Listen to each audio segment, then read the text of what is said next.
पूरे देश में राम धुन गूंज रही है और बस इंतजार है सब लोगों को उस पल का जिस पल में भगवान राम अयोध्या में विराजेंगे। लेकिन भगवान राम और अयोध्या को लेकर सियासत लगातार गरमा रही है और विपक्ष लगातार राम मंदिर और अयोध्या के मुद्दे पर लगातार सरकार पर सवाल खड़े कर रहा है। तमाम लोग हमारे साथ यहाँ पर मौजूद हैं। क्या इनके मन में है, सियासी चौक में हम इनसे बातचीत करेंगे कि आखिर ये सब लगातार देख रहे हैं कि पूरा देश राममय है और अयोध्या में भगवान राम की प्राण प्रतिष्ठा होने जा रही है। लेकिन जो विपक्ष है वो लगातार कह रहा है कि सरकार राजनीति कर रही है पूरे मामले पर। देखिए, इस बात की शुरुआत में पहले तो रामचरितमानस की एक पंक्ति से शुरू करूंगा कि जाकी रही भावना जैसी और प्रभु मूरत देखी तिन तैसी। और इसके बाद अभी इनके जो विचार हैं उनके आधार पर एक ही बात याद आती है कि जाको प्रभु दारुण दुख दे ही ताकि मति पहले ही हर ले ही।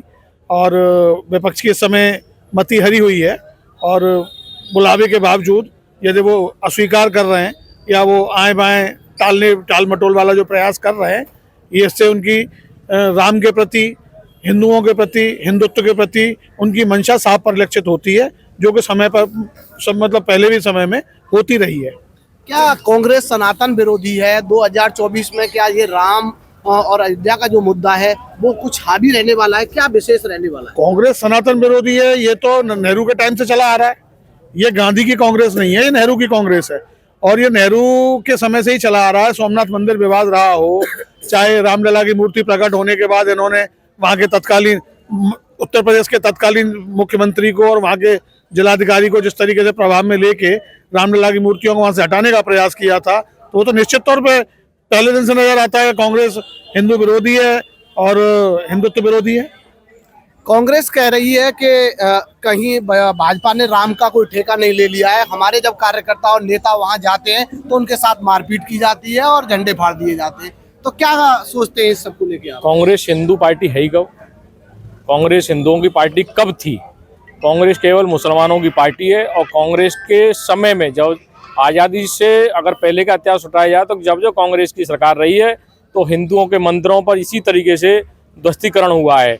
आज इतना 550 साल के बाद एक दीपोत्सव का पावन पर्व आया है, भगवान राम की प्राण प्रतिष्ठा का भव्य आयोजन हो रहा है, तो कांग्रेस को सहज रूप से स्वीकार करना चाहिए था और पप्पू को और उसकी मां को दोनों को साथ में आना चाहिए था। मेरा ये सुझाव है कांग्रेस पार्टी से। साथ ही साथ मैं ये भी कहना चाहूँगा, चारों शंकराचार्य हैं, इनकी भी शायद कहीं ना कहीं कांग्रेस मानसिकता के कारण मति भ्रमित हो गई है, क्योंकि चारों मठ हैं वो इनके खुद के मठ नहीं है, ये चारों मठ हैं जो हमारे मठ हैं।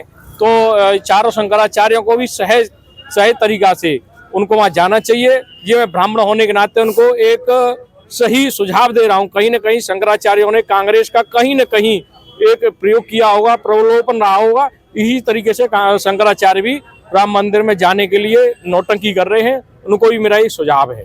क्या लग रहा है राम मंदिर को लेकर सियासत हो रही है? सियासत नहीं होनी चाहिए, इसमें पक्ष विपक्ष की कोई बात नहीं होनी चाहिए। राम सबके हैं। एक लंबे समय के बाद, इतने इंतजार के बाद ये पुनीत कार्य हो रहा है, इसमें सबको हिस्सा लेना चाहिए। बहुत अच्छा कार्य है। तो लग रहा है कि 2024 आने वाला है, इस पूरे माहौल कह रहे हैं कि राममय हो गया है, भाजपा की चारों तरफ राममय दिखाई दे रही है, तो कहीं ना कहीं 2024 में ये पूरा फर्क डालने वाला है। फर्क, इससे कोई फर्क पड़ेगा नहीं पड़ेगा ये तो अलग बात है, लेकिन भाजपा ने अगर ऐसा किया है, भाजपा का ही ये रहा है, राम जी को आना चाहिए था। ये इसमें सबका सहयोग होना चाहिए। इसमें पक्ष की विपक्ष की ये बुराई करना ये बिल्कुल गलत है। तो वकील साहब क्या मान रहे हैं, सियासत कर रही है कांग्रेस? कांग्रेस तो बीजेपी पे आरोप लगा रही है या कांग्रेस सियासत कर रही है इस पूरे मामले? कांग्रेस तो भ्रमित हो गई है, ये कोई मुद्दा नहीं है। जो उन्होंने अपना बीजेपी वालों ने मैनिफेस्टो था, उनका वादा था, वो उन्होंने पूरा कर दिया। अब वो मुद्दा नहीं रहा राम जन्मभूमि। राम जन्मभूमि राम की थी, राम की है और राम की रहेगी। तो जिस तरीके से कह रहे हैं कि कांग्रेस के कार्यकर्ता वहां जाते हैं दर्शन पूजा करने के लिए और उनके साथ मारपीट होती है, झंडे फाड़ दिए जाते हैं, ऐसा कभी कोई नहीं होता है, हमने तो कभी सुना नहीं है। तो क्या इसके पीछे भी कोई कांग्रेस की चाल है? क्या कांग्रेस की चाल है? कांग्रेस मुद्दा विहीन हो गई है, कोई मुद्दा नहीं रहा। कहते थे, भड़काते थे पब्लिक को कि कश्मीर में से अगर 370 हट जाएगी तो ये देश में बवाल हो जाएगा, कोई जीवित नहीं बचेगा, राम मंदिर बनेगा तो बड़ा उपद्रव होगा और जो है सांप्रदायिकता फैलाने का काम कांग्रेस ही करती थी। माननीय हमारे प्रधानमंत्री मोदी जी ने विपक्ष को मुद्दा विहीन कर दिया है। क्या लग रहा है 2024 का समीकरण? 2024 में फिर से प्रधानमंत्री माननीय मोदी जी बनेंगे। क्या मोदी जी बनेंगे फिर से प्रधानमंत्री?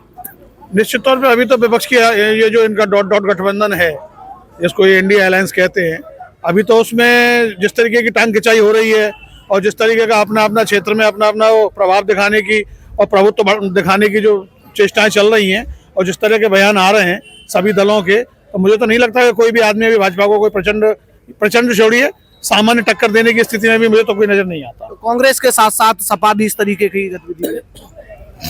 और सपा तो पहले से भी कहा जाता रहा है कि देखो राम भक्तों पे गोली चलवाने में उनका नाम रहा है, कहीं ना कहीं शर्मिंदा है वो, और वो सोचते हैं कि किस मुंह से जाएं।